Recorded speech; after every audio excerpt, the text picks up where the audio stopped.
G'day, everybody. Welcome to the Footy Talk podcast with Wado, Woodsy and Maroon. Plenty to talk about in the podcast today.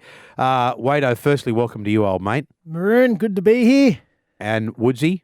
Yeah, it's good to see you. Obviously, Wado's coming with a big smile today. Yeah. He got the victory. He wins the... What shield was it called? The Wado Woodsy Shield. I'll tell you what, but the way I'm feeling at the moment, it might be the last. So It might be the last 100% inaugural strike rate. only, yeah, done. you both came away from that with injuries. Wado, tell us about... No, mine's not an injury. It's just a little bit of wear and tear from just the game over the years. I have this thing in the back of my neck that sometimes just catches, and sometimes it doesn't even take a game to get it moving the wrong place, just sleep in the wrong side sometimes. So I've got a bit of a crick in the back of my shoulder blade and neck, and it's more of an annoyance. A healthy couple of hours in the sack and you can hurt your neck. Yeah, 100%. 100. But after 16 years playing, just sitting on the couch sometimes gets me, to be honest. But I'll be okay. A bit of treatment this week. But Woodsy, he's got some bad news, unfortunately. Mate, I come off second best and I broke my hand. Yeah, so. mate, I did not realise. I did on my own teammate too. Big Olakawatu's head in one of the tackles. And I just remember coming out. I thought I popped my thumb out and... I just kept trying to yank it, and it didn't really feel too bad until afterwards. And you get that calm, you get the calm down when you're sitting there at home, and the hand just starts throbbing. And I had scans yesterday morning, and it was pretty bad. Got me to thinking about you blokes, and you're carrying an injury, and you played on. And I mean, I say this with all sincerity. I think that we forget how tough an NRL player is. Yep. And a highlight of this year's been seeing Felice Kafusi just cut blokes in two. And if it's a little bloke, often I just wonder how tough an NRL player has to be to get hit like that. Or you see a fullback bringing it back and he gets caught between two players, and you just wonder how physically tough a rugby league player has to be. Yeah, I don't think too many people really understand, do they, Wade?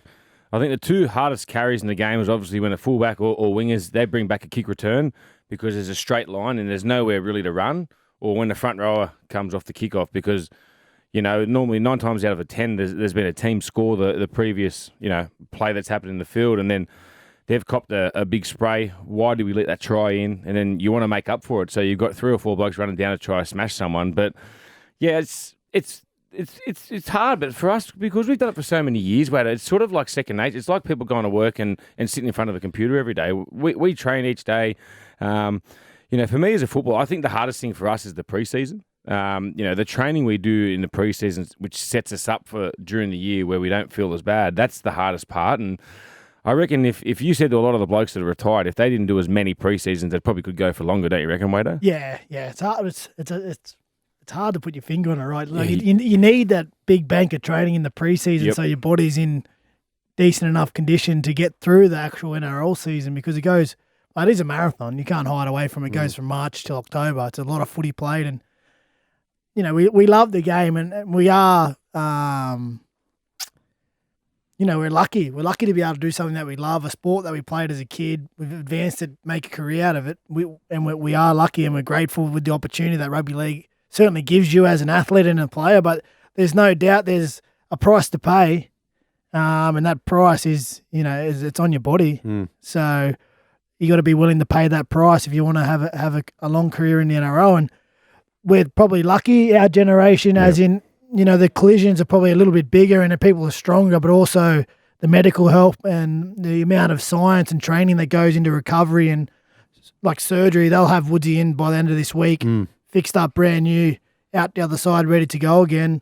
And you look at some of those old battle-hardened veterans of the past, where probably the medicine and the surgeries weren't as advanced, and they have lifelong issues. Yeah. Look at their scars, like the scars from like when they had ACLs back in the day are just like, they're probably 10 centimetres long on their knee. Now they're just little keyhole surgeries. They're unbelievable. You made the point, you said, you've both made this point on and off the microphone that you're battle hardened and you get conditioned for it. But I mean, I've obviously watched rugby league all my life and grown up with blokes who went on to play first grade rugby league, and they would say as much competitive rugby league I played at reserve grade level Yep. or state cup or under 23s, call it what you want, nothing compared them for that first time they ran out there in a first grade game, the defence or attack, nothing compared them for the pace of it. Yeah, that's probably the hardest part about NRL. I've played a bit of, a couple of games of reserve grade this year. Look, the collisions in reserve grade is probably close to NRL, but the speed of the game is just ridiculous. And then we both were lucky enough to play Origin in Australia, and that's when it gets even quicker. Like that, you don't even get a time to think. But back into what you said about, random people just coming up, like it's just the vigors of rugby league week in, week out. Like, I look at a side like Cronulla now. Like when I was there, a lot of the boys, Ramians, Uelis, Jackie Williams, they were probably 1 year or 2 years into their career, and like you look at their good games and their bad games, they were hard to back up because it's the toll it takes on your body. Like when you're younger, you're not used to the bumps and bruises. You might have a good week and you get through, and then the next week you cop a little stinger like Wado has, or a knock on your hand like I have, and then they have a quiet couple games. Whereas now you can just tell like they're at this level where the performance they have is pretty much the same. Like their good and bad games are few and far. Like they're so close to. There's not a lot of difference. Yeah, they're exactly the same because they're used to it now. The bodies. It doesn't happen overnight. It takes a couple of years, like Wade said, with that base. You got to get that base first, and then your body knows how to handle the toll of rugby league. Yeah, well, the other part of it is the mental game too, like in your preparation, because we all want perfect preparations during the week. Like the better you prepare during the week, the better you give yourself an opportunity to play at your best on the weekend, right? But you're not always going to have your best preparation because you're going to have an injury through the week. You're going to miss a field session, or you're not going to be able to lift weights, or you're going to have to do extra physio or whatever, right? But the trick to that is once the contest day comes, once game day comes and you're getting ready to go on that field, no one cares how you're feeling. Like the opposition don't care. No. Like your fans don't care. Your coach doesn't care how you feel. You need to go out there and do your job. And sometimes you can get in your own head because, I missed that session, or my timing's a bit out because I haven't trained the week. Like the skill, and it's a learned skill. You only learn it through experience, and year after year and game after game is you just got to get yourself up no matter what happens come game day. Like it just goes from bad to worse for the poor old Dragons. I don't know that it could get any worse at the moment. They've now lost 6 straight games, and they were pretty much uncompetitive over the weekend. When the Cowboys beat them, I think it's a bad week to have to go to Townsville. Now, Anthony Griffin has now been sacked from the club. You can call it whatever you want, but he won't be coaching there anymore. And I wonder what you guys think about that. Firstly, is that the answer? Is that the answer, Woodsy? Oh, look, it's probably the answer that we all knew it was going to come. There's been so much scrutiny about it. It was, even before a ball got kicked off this season. I think the back end of last year, a lot of people were questioning why did they re-sign him for that 1 year. And then, in the whole off-season we were there, when we went back in that preseason block, there was just talk about Griffin's got 6 weeks. He's got 6 weeks. Well, he's lasted 11 rounds now. So, look, they've made a decision. I think they've probably been pushed to make a decision because from outside looking in, now that I'm not there, it looks like they didn't want to make a decision until they've got their coach for next year sorted. And I don't think that's happened yet because there's still so many question marks around Jason Riles, Ben Hornby. I read in the paper the other day Michael Checker's been linked there as well. So, look, is it the right decision? Look, it's probably the right decision at the moment. The club, they're just going to they're just going to keep being in the limelight until something happens. They had to make a decision with Hook, whether it was to keep him or sack him. So they've got to move him on. So they've moved him on now. That's one big decision they made. The next one is who's the coach going to be now? Yeah. And unfortunately, it was a disappointing week for the club last week. Ben Hunt's 300. They didn't get the win, but they got to celebrate a champion player. But Wado, just on this Anthony Griffin thing first, if you're both senior NRL players, right? If you're a senior NRL player, I can see where a supporter who's passive and kind of half knows what's going on says, good, they've bloody sacked the bloke, let's get another coach. But a player's going to probably say, well, hang on, what is that going to help? How is that going to help us? We're coming equal last and they've just sacked the coach. Yeah, well, I think I said on the coverage the other night when I was with you, Maroon, I think someone from the front office is hopefully addressing the players right now. If this is the case and, he has been sacked, I think the players there needs to be full transparency with what the plan is moving forward, just so they can buy in and get get their heads together and all commit to the next part of the process.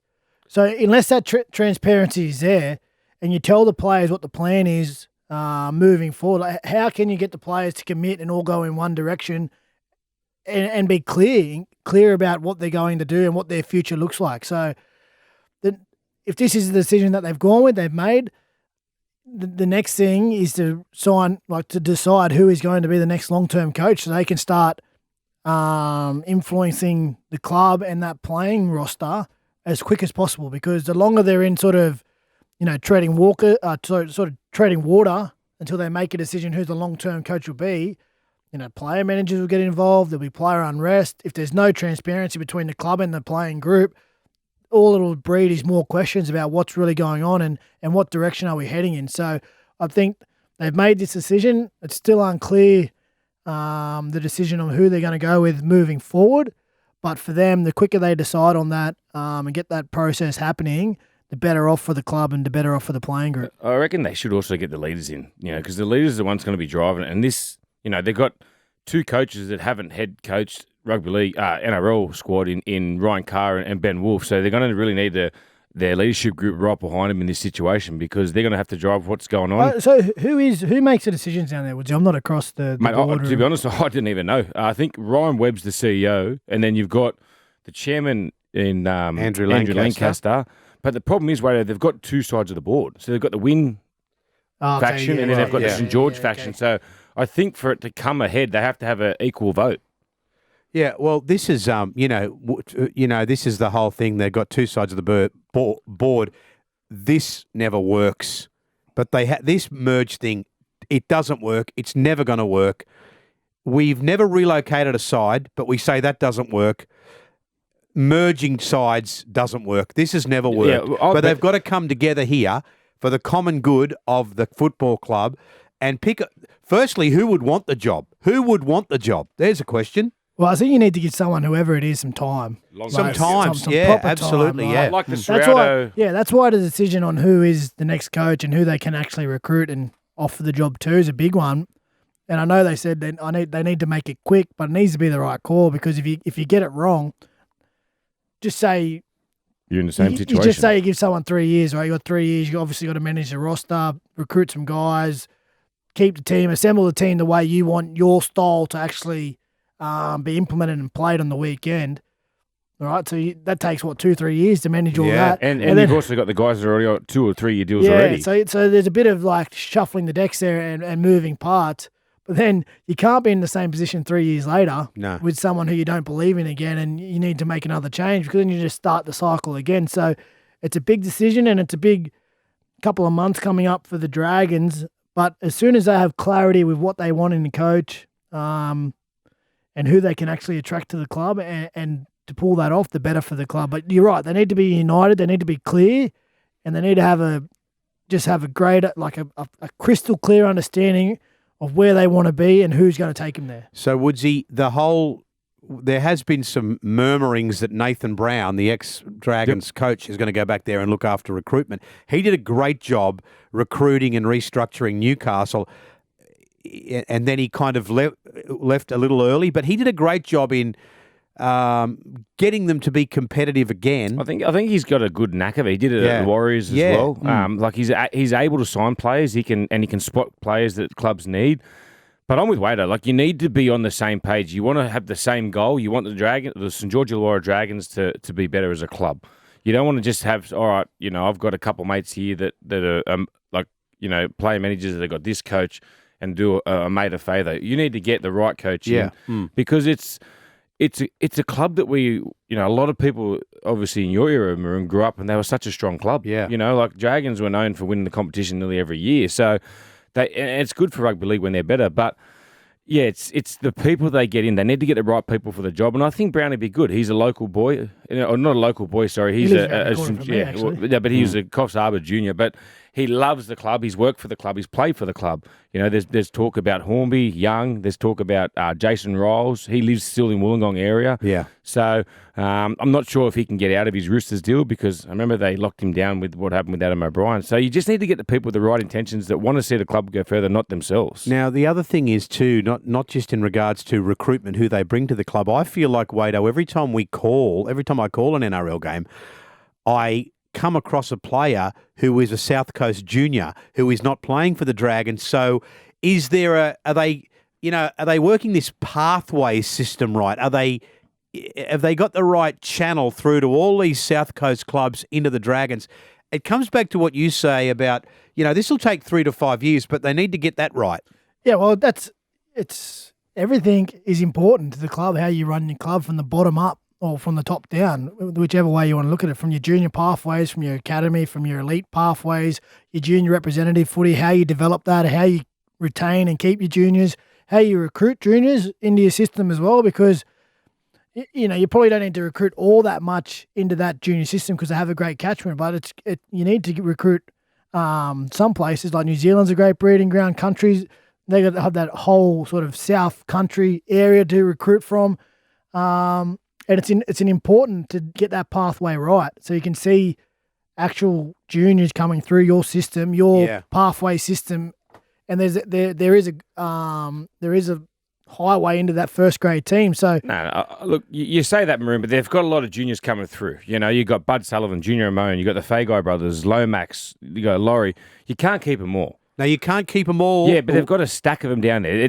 There's some that you just can't keep in your system because other clubs are going to throw a lot more money at them because it's such a talented junior base. Like you can come out and say that, but that region is huge. Well, Woodsy makes a good point there. So maybe they are getting that area right. That area of the club right. They've got a lot of juniors there. I didn't know there was so many of those. Jack Bird, those local juniors playing in the first grade team. So maybe that's an area they are getting right. And the sole focus needs to be on someone to run the first grade football program in a way that's going to keep developing these juniors into the first grade system and make them successful at the top. Because just because you make first grade doesn't mean you stop developing. That's it. Yeah. Me and Woodsy just spoke less than 10 minutes ago how it takes you 3-4 years as a first grader to really understand the consistency and the level you need to be at each week to play the game and get the results each weekend. And you look at it, like the Illawarra side of the venture, they won the SG Bourne Harrow Matthews a couple of years ago too, with all those kids coming through the grades.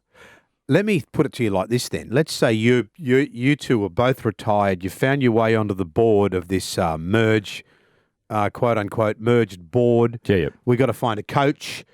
Wado, they say to you, who's going to be the coach? And you say, well, I played for the Sharkies in 2016 and Shane Flanagan was the coach. He's available. Is that what you say?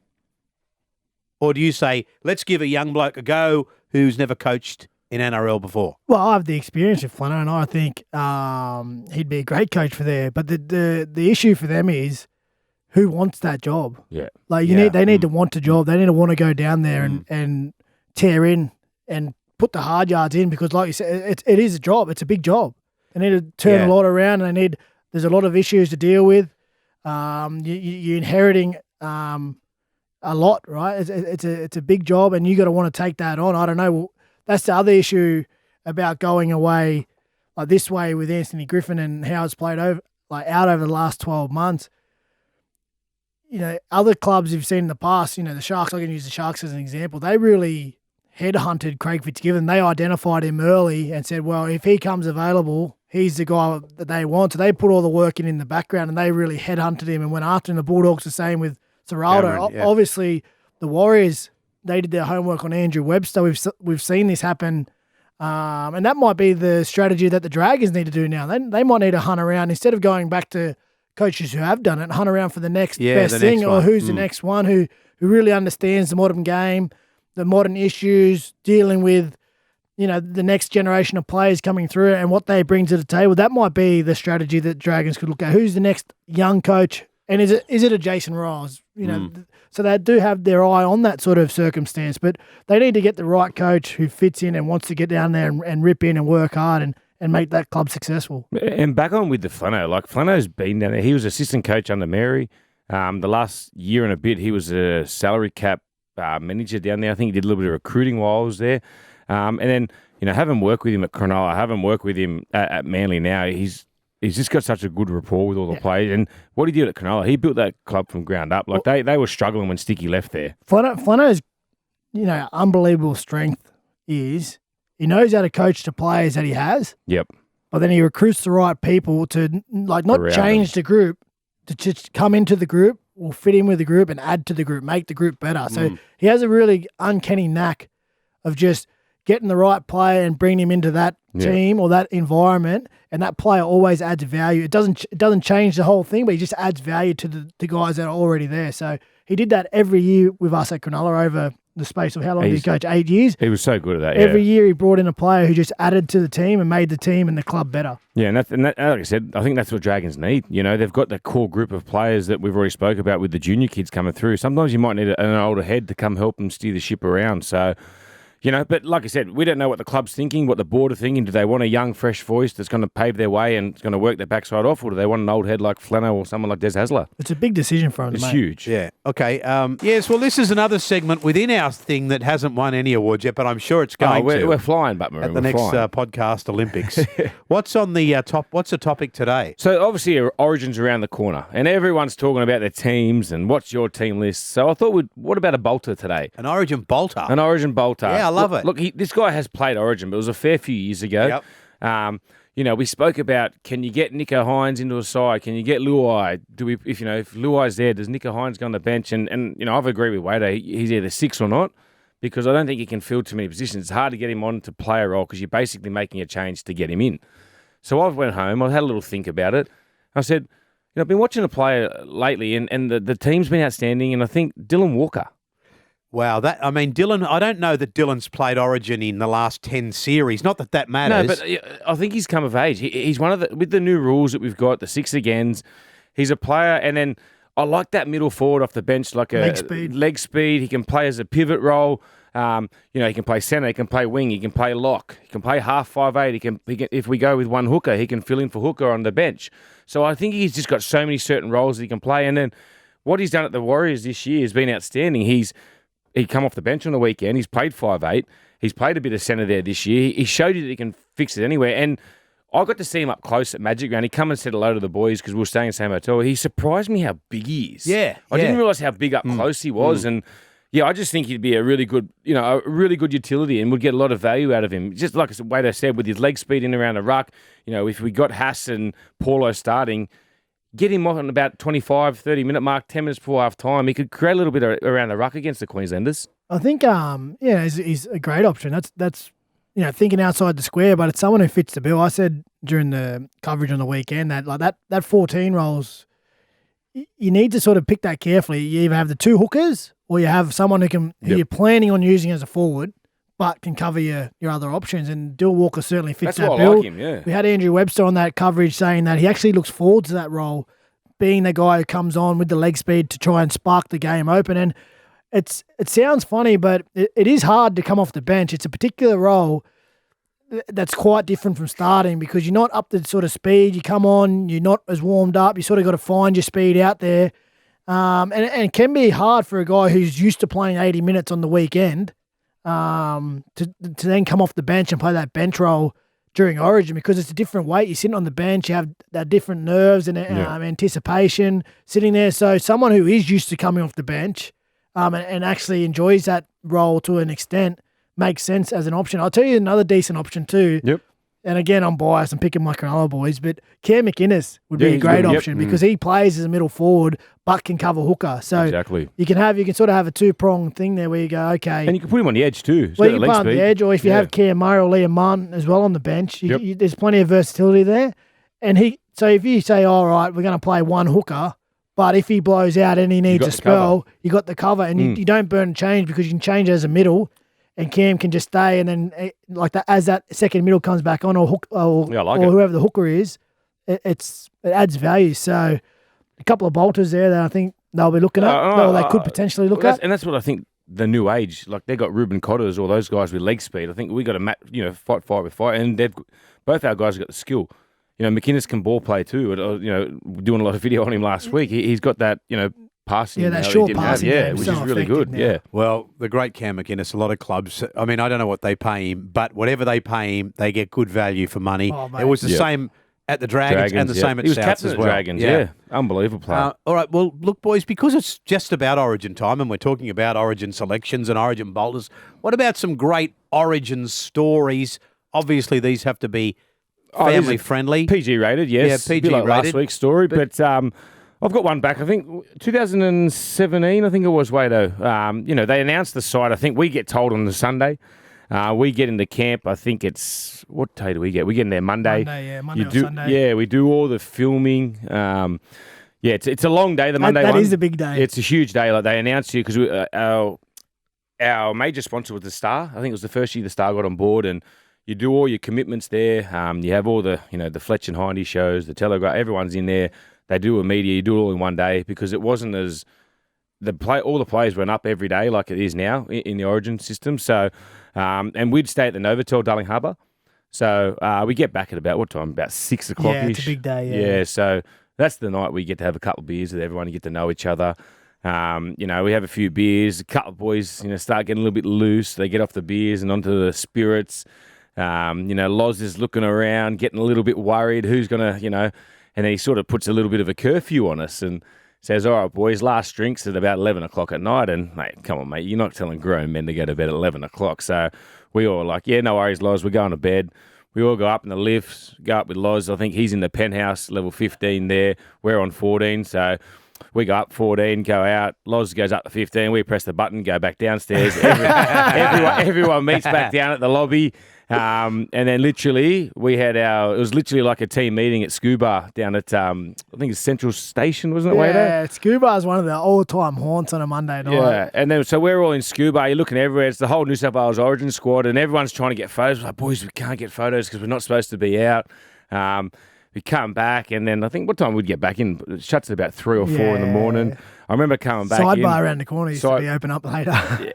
So whatever we get our hands on, we come back, and then there you see Dukes and Fergo wrestling in the car park, and boys, save yourself. We got training the next day, and mate, that was probably one of the best bonding sessions we had because we went up to Brisbane and we won game 1. We absolutely towed them up. That was when everyone was against us. So they're probably the great nights that you look forward to, isn't it, Wayne? They are good because it's a delicate balance, right? Like you're there to represent New South Wales and yourself, but there's an underlying tension between competitors when you're not playing or when you're prepping to play, and like obviously you pull in guys from teams who may have played on the weekend. Like me and Woodsy, we could have played each other on the weekend, and now all of a sudden we're drinking next day. We're there and we're there to represent the same team, right? So it's not a tension, but it's an underlying feeling there. So you need to get rid of that as quick as you can. And, it's probably not the right thing to say in this day and age, but often having a beer and having a drink and having a laugh together just breaks that ice, breaks the tension, and then, the next day you're all aligned representing New South Wales or Queensland. So it's, we've had some fun times in those camps. And then so the next morning you're at Brekkie and Loz, everyone have a good sleep? Yeah, Loz had a great sleep, mate. We've all got our glasses on.